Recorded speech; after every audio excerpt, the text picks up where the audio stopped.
지금도 많은 가족들과 함께 가정에 앉으셔서 예배 드리신 분들도 많이 있을 거라고 생각이 듭니다. 요번에 명절 동안에 어디 좀 많이 다녀오셨습니까? 저희는 가족들과 함께 저기를 갔다 왔어요. 아시는 분은 아실 텐데 의림지라는 곳을 다녀왔습니다. 네, 제천 아시는군요. 어렸을 때 저 초등학교 때 의림지라고 저수지가 있다는 것을 책으로만 봤어요. 그래가지고 한번 이번 기회에 준아 데리고서 한번 가봐야 되겠다. 저는 생각했을 때 저수지나 한번 구경 가야지라는 생각을 가지고 준아와 우리 아내와 함께 이렇게 갔습니다. 가서 보니까 생각했던 것보다 많이 작더라고요. 네, 의림지라고 해가지고 굉장히 클 줄 알았는데 굉장히 작더라고요. 오히려 명암 저수지보다 훨씬 더 작은 것 같더라고요. 그런데 제천에는 내세울 게 없어서 그런지 거기를 엄청난 관광단지로 만들어 놨더라고요. 그래서 그날따라 사람들도 적지 않게 와서 그 의림지 자체를 이렇게 돌고 그리고 거기에 보니까 사람들도 차들 많이 세워놓고선 거기서 노점상들도 꽤 있더라고요. 원래 오는 게 아니라 아마 그날이 쉬는 날이라서 그렇게 온 게 아닐까 생각이 들더라고요. 그리고 구석에 보니까 거기 놀이공원도 있어요.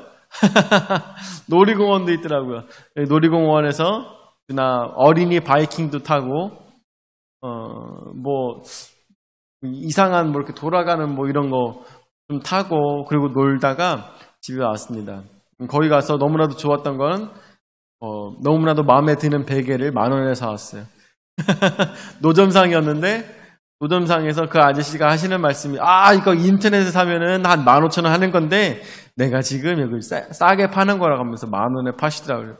그래갖고 진짜 말 그대로 15,000원 정도만 됐으면 안 샀을 거예요. 근데 10,000원이라서 한번 써볼까 하는 생각으로 사왔습니다. 근데 써봤더니 너무너무 좋더라고요. 오는 길에 준아가 뒤쪽에서 그거 배우고선 바로 잠들고 이렇게 해가지고 너무너무 재미있는 그러한 시간이 되었습니다. 가족들을 만나지 못하니까 이렇게 좀 국내 여행으로 이렇게 다니게 되더라고요. 다녀보니까 그동안 가지 못했던 곳, 놀아보지 못했던 곳 얼마나 많았나 혼자 이런 생각이 들더라고요. 그래서 의림지 여러분도 한번 시간 나실 때 가족들과 함께 큰 기대 갖지 마시고 기대 갖지 마시고 한번 가보는 것도 괜찮을 것 같아요. 생각보다 많이 멀더라고요. 전 충청도라서 간 건데 한 2시간 걸리더라고요. 그렇게 걸릴 줄 몰랐어요. 그래서 이번 명절 동안에 많은 분들 즐거운 시간 보내셨을 거라 생각이 듭니다. 특별히 어디 멀리 가지 않고 가족들도 만나지 않으니까 차라리 더 잘 쉬게 되는 것 같아요. 더 잘 쉬고 이렇게 예배를 드릴 수 있어서 하나님 앞에 영광 올려드릴 수 있어서 너무나도 감사합니다. 말씀을 보도록 하겠습니다. 말씀에 다윗의 자손이라 라는 제목으로 우리가 말씀을 생각해 보았으면 좋겠습니다. 다윗의 자손이라 이것은 무엇을 의미하는 것일까요? 이번에 명절 동안에 여러분들 혹시나 가정에서 제사를 드리시는 분들이 있는지 모르겠어요. 제가 그래서 제사를 드리는 것에 대해서 재미있는 글을 찾아서 여러분들 한번 읽어드렸으면 좋겠어요. 제가 이런 걸 한 번도 읽어본 적이 없는데 읽어드린 적이 없는데 한번 제가 읽어보도록 하겠습니다. 제목은 여러분들 판 아시죠? 네이트판에 올라온 글입니다. 제목은 남편 조상을 퇴마하자 했어요. 그랬습니다. 제목 그대로예요. 시부모님 무교이고 남편 무교이고 저만 기독교예요. 올해 집안에 안 좋은 일들이 몇 번 있었어요.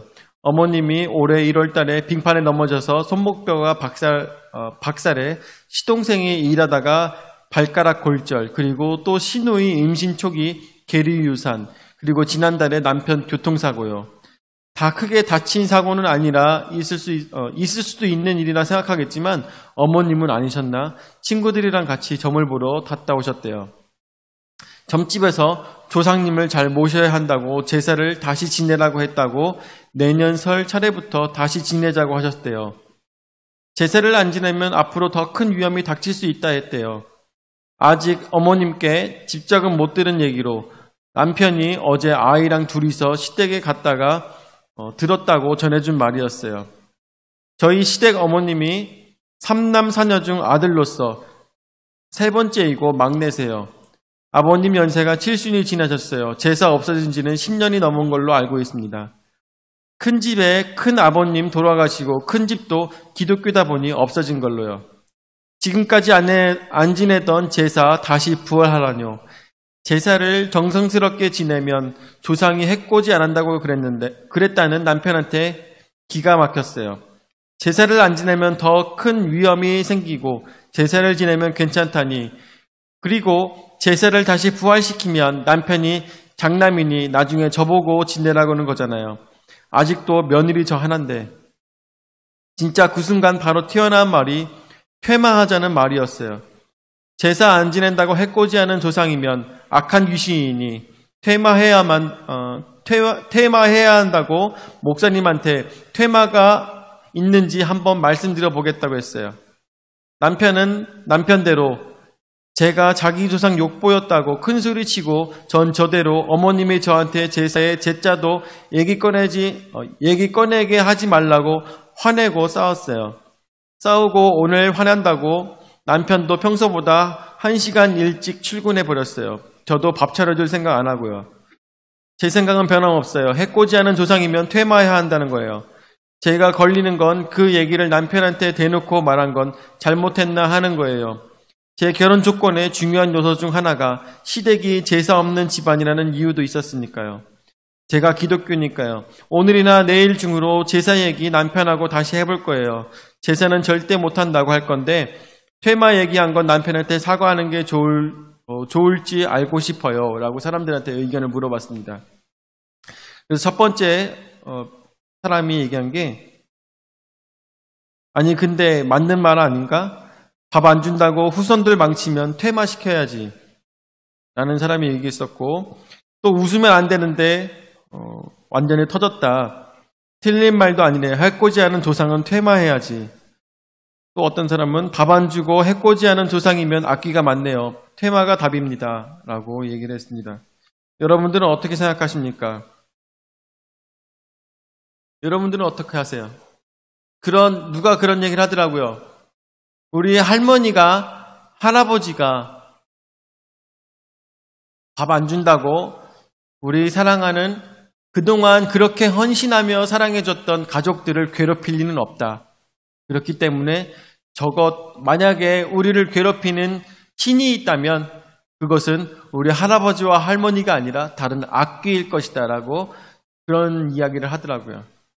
저도 그렇게 생각합니다.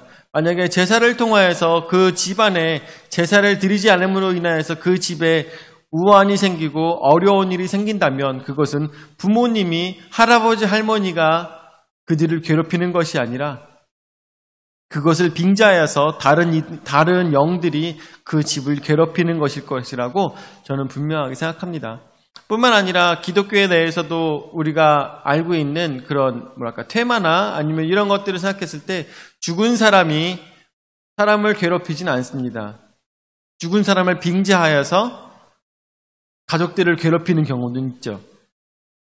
귀신을 아는 사람들은 그러니까 이런 정말 귀신을 쫓아내고 이런 사역들을 하시는 분들은 다들 그런 식으로 말씀하시고 또한 보니까 그런 식이더라고요. 만약에 정말 죽은 사람이 원한을 가지고 다른 사람을 괴롭힌다면 히틀러가 그렇게 멀쩡하게 살다가 죽진 않았을 겁니다. 김정은이나 김일성도 멀쩡히 살다가 죽진 않았을 것이에요. 정말 귀신이 있다면 그 사람한테 괴롭힘 당한 사람들이 얼마나 많다면 그 사람들이 남아가지고 만약에 정말 구천을 떠들면서 사람을 괴롭힌다면 정말 괴롭힘 당해야 되는 사람들 얼마나 많이 있습니까? 그런데 그렇지 않다는 것이죠. 그 사람들을 빙자해서 괴롭히는 것입니다. 여러분들은 이 이야기를 어떻게 생각하십니까? 정말 저는 이렇게 생각합니다. 여기 나오는 말처럼 가족을 괴롭히는 귀신이라면 그것이 조상신이라 할지라도 없는 게 낫지 않나라는 생각이 듭니다. 없는 게 낫지 않나. 또 어떤 글을 읽다 보니까 이런 얘기도 있더라고요. 고모가 셋이고 밑으로 저기가 며느리가 둘이었어요.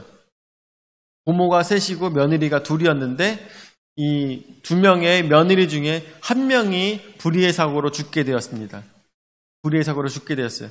그래서 그동안 제사를 드리던 집안이 어떤 식으로 바뀌었냐면 이제 며느리가 한 명밖에 없기 때문에 며느리 한 명이 모든 제사 음식을 할 수가 없잖아요. 그러니까 고모들한테 이야기를 한 거예요. 고모들 같이 제사 음식을 좀 준비해줬으면 좋겠습니다. 라고 했는데 고모들 어느 누구도 제사 음식을 준비하지 않으려고 했다는 거죠.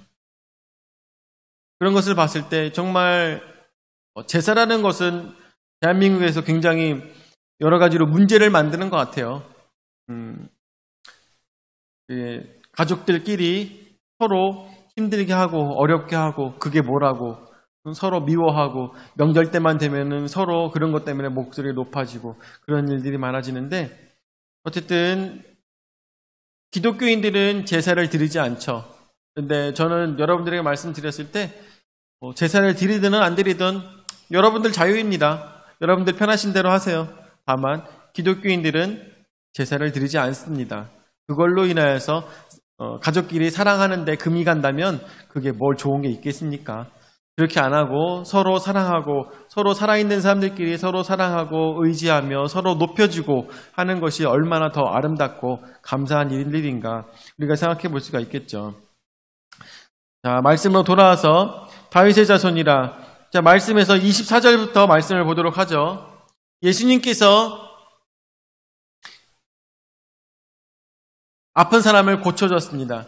그러자 많은 사람들이 그것을 칭송하며 야 정말 예수님 대단하신 분이다 라고 이야기하며 놀라고 있을 때 그때 24절 말씀에 바리새인들이 이야기하였습니다. 바리새인들은 듣고 이르되 이가 귀신의 왕 바알세불을 힘입지 않고는 귀신을 쫓아내지 못하느니라 하거늘 이라고 이야기하고 있습니다. 저가 바알세불의 힘, 바알세불이라는 것은 가나안 땅에 있었던 가나안 시절에 있었던 그런 신입니다. 바알세불이라는 말 뜻은 그 땅의 왕이란 뜻입니다. 그래서 바알세불의 힘을 입지 않고는 귀신을 쫓아내지 못하느니라 하면서 그들이 바리새인들이 이야기를 한 것이에요. 이 이야기를 한 이유는 많은 백성들이 그 예수님께서 귀신을 쫓아낸 모습을 보고선 깜짝 놀라서 예수님의 인기가 더 높아질 것을 고민을 하며 저들이 백성들로 하여금 잠잠하게 하기 위해서 이 말을 갑자기 뱉은 것입니다. 귀신의 왕 바알세불을 힘입지 않고는 귀신을 쫓아내지 못하느니라 하거늘 이라고 얘기하고 있습니다. 여러분들은 어떻게 생각하십니까?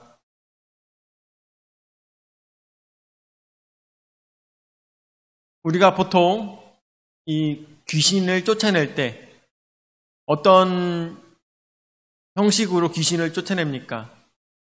다른 것 없이 귀신보다 더 강한 존재에게 기도를 하게 되죠. 당연한 거겠죠. 귀신보다 더 강한 존재가 누굽니까? 바로 하나님밖에 없는 것이고 예수 그리스도밖에 없는 것이죠. 그분께 기도하였을 때 귀신이 나가게 되는 것입니다. 바알세불은 뭐하는 신입니까? 신이 아니죠. 바알세불도 또한 사람들이 만들어낸 귀신과 마찬가지인 것입니다. 그런데 바리새인들은 다급한 마음에 이런 말을 뱉은 것 같습니다. 그래서 첫 번째로 귀신의 왕 바알세불을 이야기할 때 저들은 귀신으로 귀신을 쫓아낸다. 그러므로 저 예수라는 자가 귀신의 왕이다 라고 주장하고 있는 것입니다. 예수님의 능력이 커다라니까 그렇게 보일 수도 있었겠죠. 여기 유대 나라에는 많은 선지자들이 있었습니다. 그리고 그 선지자들 중에서는 선지자로서의 역할 뿐만 아니라 귀신 퇴마를 하는 것만을 하는 그런 선지자들도 굉장히 많이 있었어요. 그런데 이런 퇴마를 하는 선지자들 중에 정말 귀신 들린 것처럼 행동하는 그런 사람들이 있었나 봐요. 그래서 그때 이 사람들도 그런 것을 바라보면서 귀신이 귀신을 쫓아낸다는 그런 풍토가 조금 있었나 보더라고요. 그래서 그때 바리새인이 이런 식으로 얘기했던 것입니다. 자, 그리고 두 번째로 25절부터 말씀을 보도록 하겠습니다. 25절부터 예수께서 그들의 생각을 아시고 이르시되 스스로 분쟁하는 나라마다 황폐해질 것이요 스스로 분쟁하는 동네나 집마다 서지 못하리라. 아멘. 맞습니다. 자, 두 번째로 스스로 분쟁하는 나라입니다. 스스로 분쟁하는 나라. 25절 말씀 보도록 하죠. 예수께서 그들의 생각을 아시고 이르시되 스스로 분쟁하는 나라마다 황폐해질 것이라고 하였습니다. 나라가 하나의 힘이 되어서 하나가 되어서 하나의 마음이 되고 하나의 목표를 가졌을 때 멀리 나갈 수가 있는 것입니다. 대한민국도 이렇게까지 정말 여러분들 아시다시피 이 대한민국이 지금 얼마나 잘 사는 나라가 되었습니까? 저희 사촌 훈이도 얘기했는데 지금 슬로바키아에 왔다 갔다 하면서 일을 하면서 이렇게 했는데 그거 아십니까? 대한민국에서 슬로바키아로 온 사람은 동유럽이죠. 슬로바키아로 온 사람은 2주간의 격리가 없대요. 격리 생활이 없대요. 한국에서 온 사람은. 그런데 슬로바키아에서 한국으로 간 사람은 한국에서 2주간 격리 생활을 한다는 것이에요. 우리나라에서 온 사람들은 2주간 격리 생활을 하지 않고 믿어준다는 것이에요. 대한민국에서 온 사람들은. 뿐만 아니라 거기 슬로바키아의 대통령이 대통령이 아니라 총리가 여러 가지 일들을 했는데 굉장히 큰 일을 했던 것이 무엇이었냐면 우리가 드디어 총리가 이제 공식 석상에 나와가지고 하는 얘기가 우리가 드디어 한국에서 가지고 온 코로나 검사하는 키트를 우리나라가 드디어 얼마만큼 보유하게 됐다 하면서 많은 백성들에게 많은 이제 시민들에게 자랑을 하더라는 것입니다. 총리가 나와서 텔레비전에 나와서 한국에서 갖고 온 이 진단 키트를 갖고 왔어요, 여러분들. 이것만 있으면 우리가 이제 제대로 된 검사를 할 수 있어요 하면서 많은 사람들에게 얘기하더라는 것입니다. 그래서 사촌이 슬로바키아에 갔다 오면서 외국에 다녀오면서 생각했던 것보다 한국이 정말 대단한 나라야. 생각했던 것보다 한국이 정말 다른 나라에게 굉장히 인정받는 나라였어 라고 하면서 저한테 얘기를 해주더라고요. 뉴스로 듣거나 그런 것이 아니라 자기가 직접 슬로바키아에 있으면서 본 것들을 가지고 얘기를 해준 거예요. 나라가 정말 대한민국이 정말 잘 되고 있구나, 잘 나가고 있구나 이런 얘기를 하더라고요. 그래서 그런 것을 얘기하면서 여러분들 요즘 아시다시피 지금 대한민국이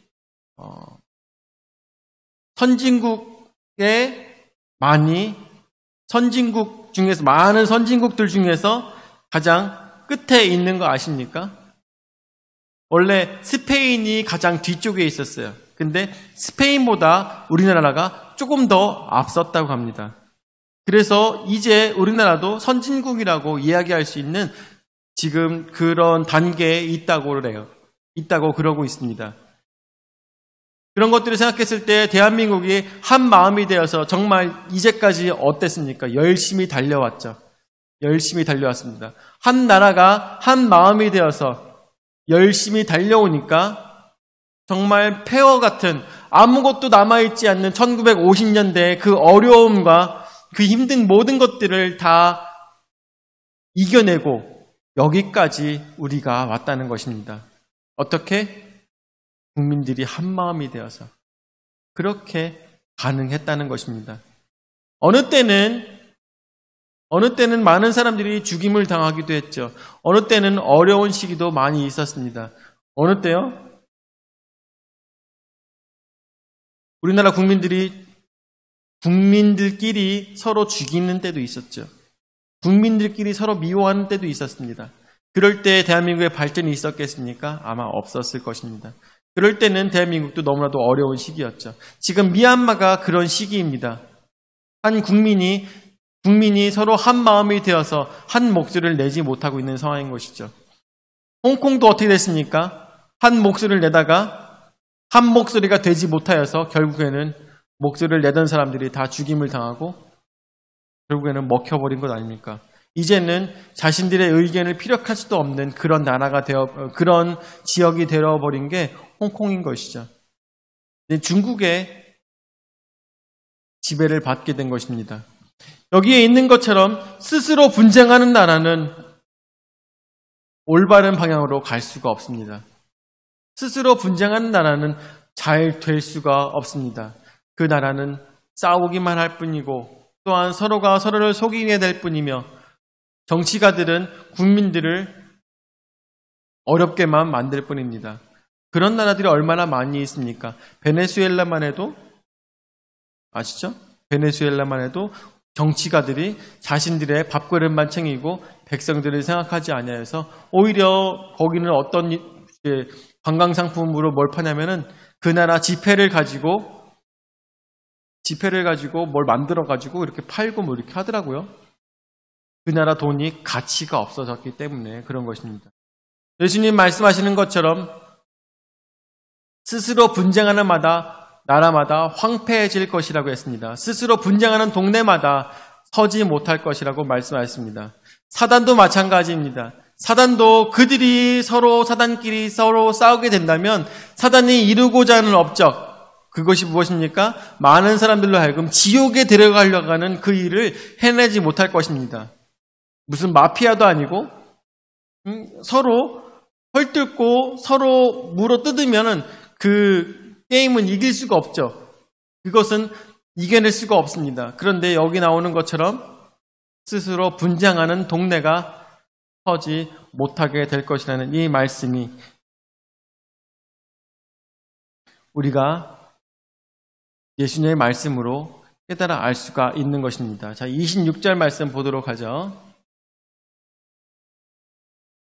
26절 말씀. 만일 사탄이 사탄을 쫓아내면 스스로 분쟁하는 것이니 그리하고야 어떻게 그의 나라가 서겠느냐. 아멘.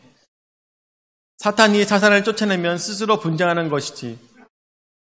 예수님께서 기도하심으로 인하여서 예수님께서 능력을 나타내심으로 인하여서 사단이 쫓아나갔습니다.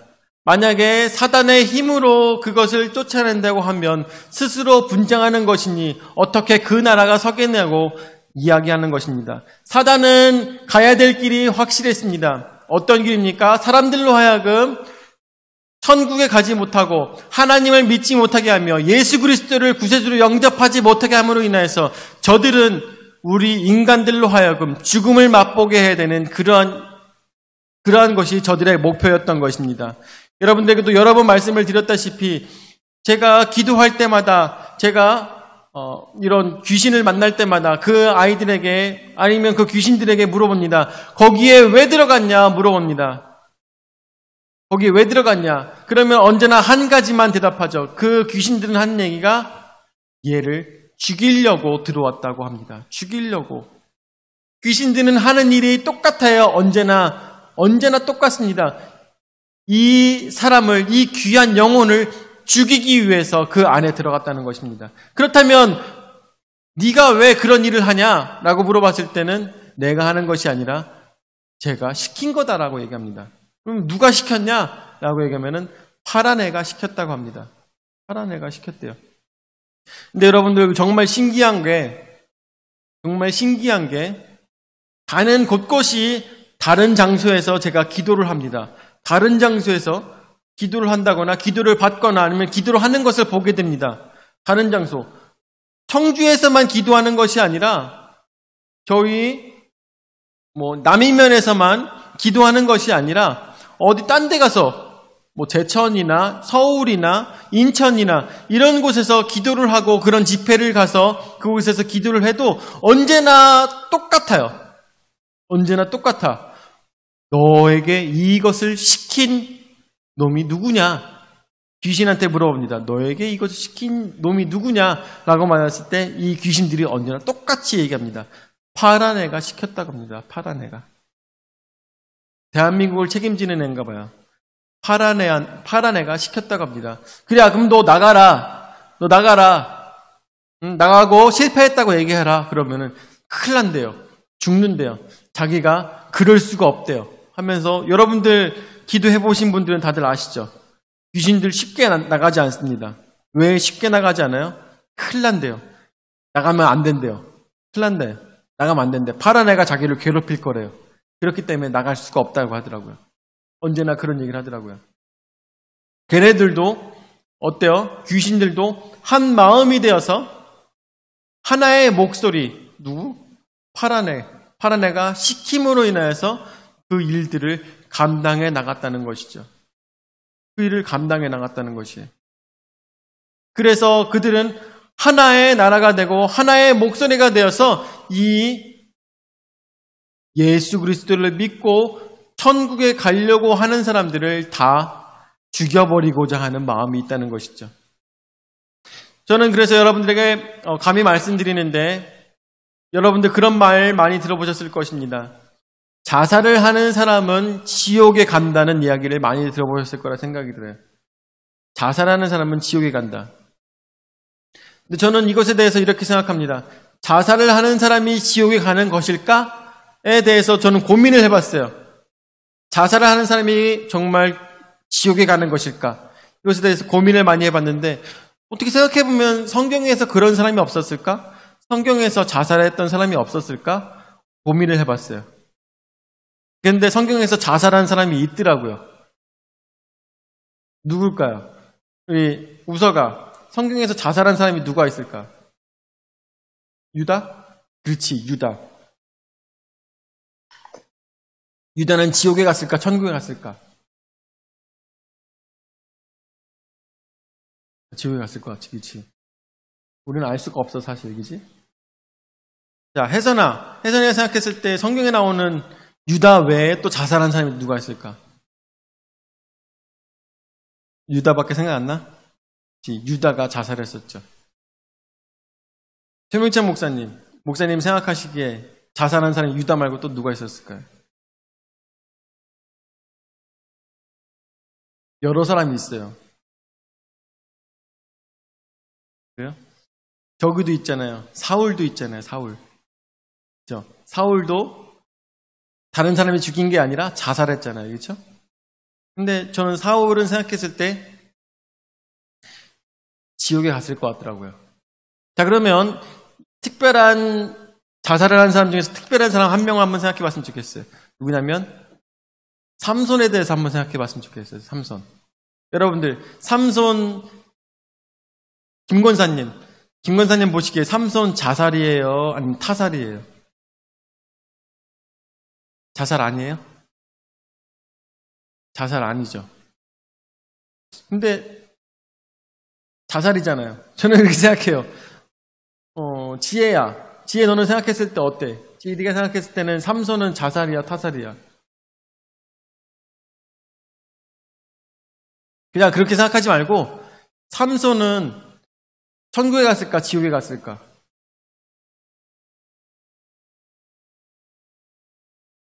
굉장히 어렵죠. 굉장히 어려운 문제예요. 굉장히 어려운 문제입니다. 그래서 저는 그렇게 생각했어요. 왜 자살을 하면 천국에 못 가고 지옥에 갈까? 그렇다면 삼손은 어떻게 됐을까? 이런 생각을 했어요. 여러분들, 자살하는 사람들, 지금의 이 상황에서 자살하는 많은 사람들은 우울증을 갖고 있어요. 우울증. 근데 그 우울증에서 뭐가 무섭냐면 마음속에서 네가 살아서 뭐해? 네가 견뎌서 뭐해? 너는 견딜 수 없어. 너는 죽어야 돼. 너는 이 세상에 소망이 없어. 이런 말들을 계속 마음속으로 해준다는 것입니다.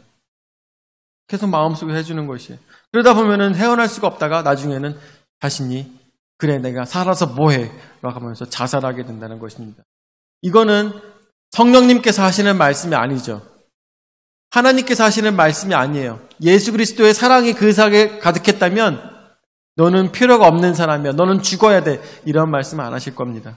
그렇다면 이 우울증으로 인하여서 생기는 마음들은 누가 주는 것이겠습니까? 사단이 주는 것이겠지. 사단이 마음속에서 이야기하는 것입니다. 너는 소중하지 않아. 너는 죽어 마땅해. 너는 할 줄 아는 게 아무것도 없어. 너는 그냥 죽는 게 다른 사람들로 하여금 기쁘게 하는 거야. 이러한 이야기들을 사단은 우리에게 할 것입니다. 우울증을 가진 사람들에게요. 그래서 자살을 하게 된다면 저는 이렇게 생각해요. 그것은 하나님의 말씀에 순종한 것이 아니라 사단의 말에 순종하였다. 사단의 말에 순종하였다. 귀신의 말에 순종하였다. 그렇기 때문에 그 사람은 지옥에 가게 될 것이다. 자살한 것이다. 라고 생각합니다. 그런 점으로 따졌을 때는 삼손은 어떤 사람이에요? 삼손은 자살한 사람이 아니라 적군이랑 싸우다가 죽은 사람이에요. 그렇죠? 삼손은 자살이 아니라 적군이랑 싸우다가 죽은 사람이에요. 그렇기 때문에 저는 삼손은 자살은 아니라고 생각하는 것입니다. 저 혼자 그런 결론을 내렸어요. 저 혼자 그런 결론을 내렸어요. 그래서 사단도 어떤 마음을 가지고 있습니까? 한 마음이 되어서 자신들의 일을 행하고 있다는 것입니다. 사람들로 하여금 쓰러뜨리기 위하여서. 그런데 우리는 어떻게 해야지만 이 나라가 강성해질 수 있을까?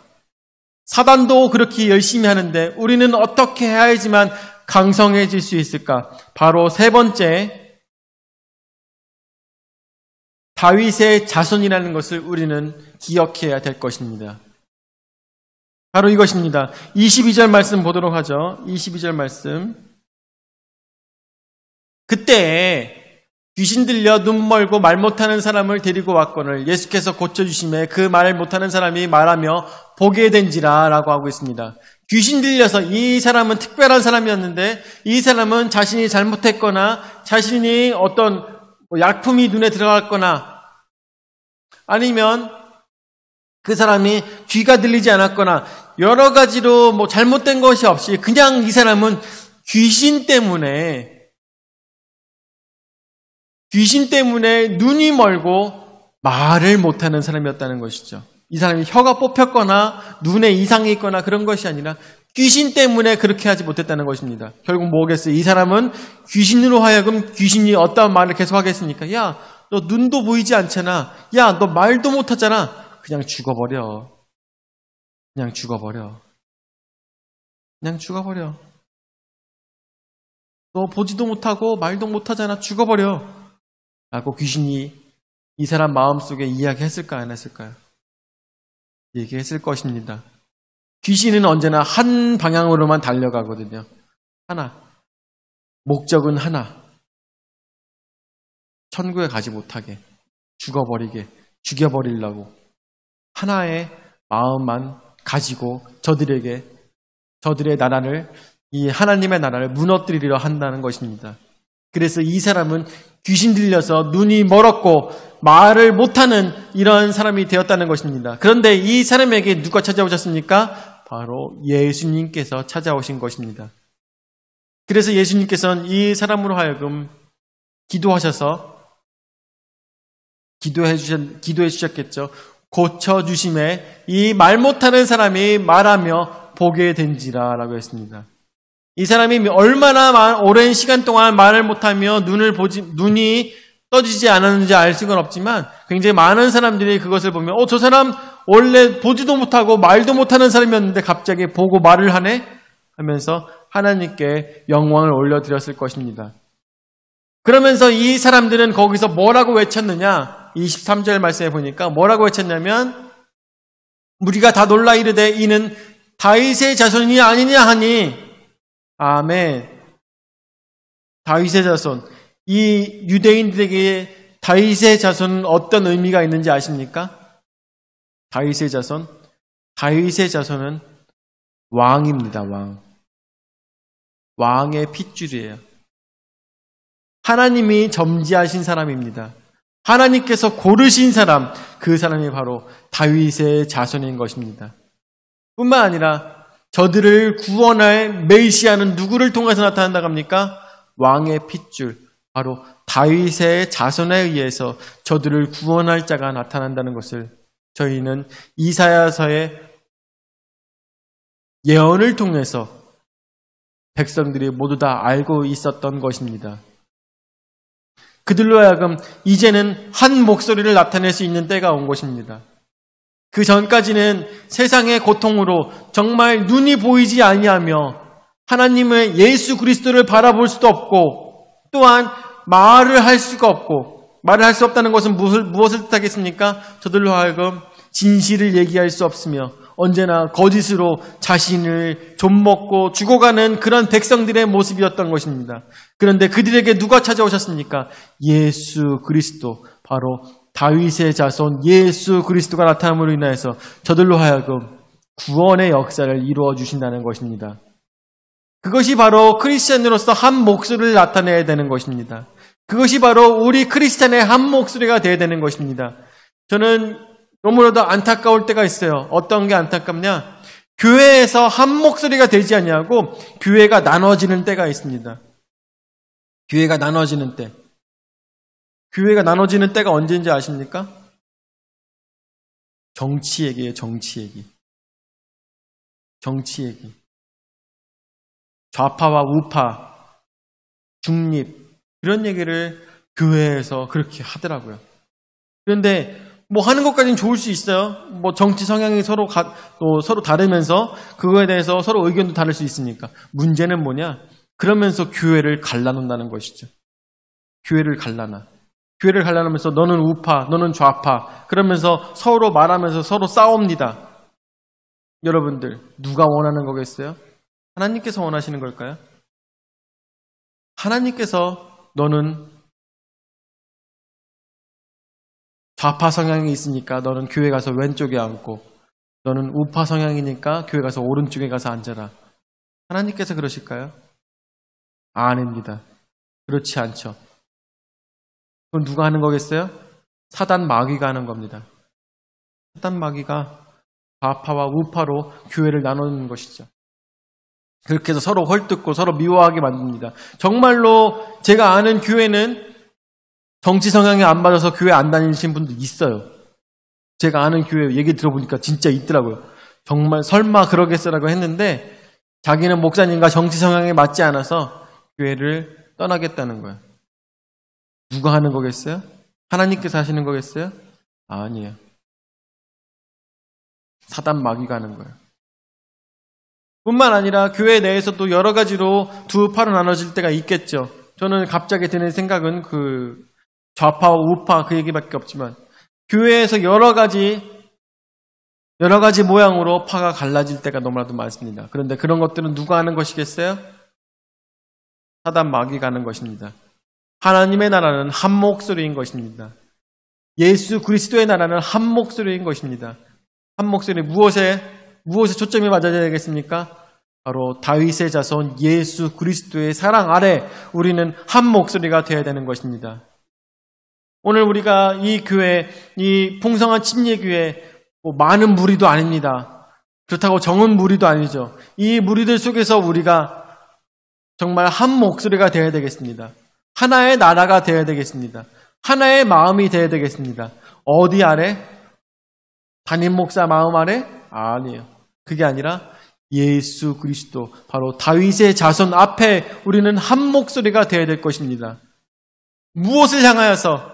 바로 하나님의 나라, 천국을 향하여서 우리는 한 목소리가 되어야 될 것입니다. 오늘 우리가 마음속에서 다른 마음이 있고, 우리가 마음속에서 다른 고민이 있고, 우리가 마음속에서 다른 것들로 가득 생각이 담겨 있다면 이 모든 것들을 예수 그리스도 앞에 내려놓기 원합니다. 우리의 마음에 연약했던 것들 다 예수 그리스도 앞에 내려놓기 원합니다. 그동안 내가 보지 못했던 눈을 빼어버리고 내가 그동안 말하지 못했던 모든 것들을 내려놓고 이 모든 것들을 다 예수 그리스도 앞에 가지고 나왔을 때 어떻게 예수님께서 다 고쳐주실 것입니다. 그리고 하여금 새로운 길로, 하나의 길로 우리를 인도하실 것입니다.